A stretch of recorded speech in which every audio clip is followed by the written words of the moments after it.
ఈ బట్టి విక్రమార్క మొత్తం జూబ్లీ హిల్స్ అంతా రౌండ్లు వేస్తున్నాడు. అవసరం ఏంటి? ఎమ్మెల్యే ఎవరు పేరిందా కూర్చొని ఉన్నాడు టేబుల్ దగ్గర? ఐలయ్య. అతనికి ఏం పని టేబుల్ దగ్గర? చిటీలు ఇవ్వడం అవన్నీ అతనికి ఏం అవసరం? అసలుకి వీళ్ళందరూ రావాల్సిన అవసరం ఏంటి? విప్పులు కానీ ఎమ్మెల్యేలు కానీ మినిస్టర్లు కానీ వీళ్ళందరూ రాత్రి నుంచే తిరుగుతున్నారు. అవసరం ఏంటి జూబ్లీ హిల్స్లో వీళ్ళకి?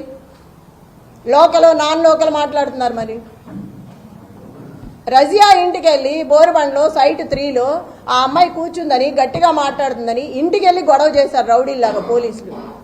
ఆ అమ్మాయి మీద కూడా గొడవ చేశారు కూర్చోవద్దని.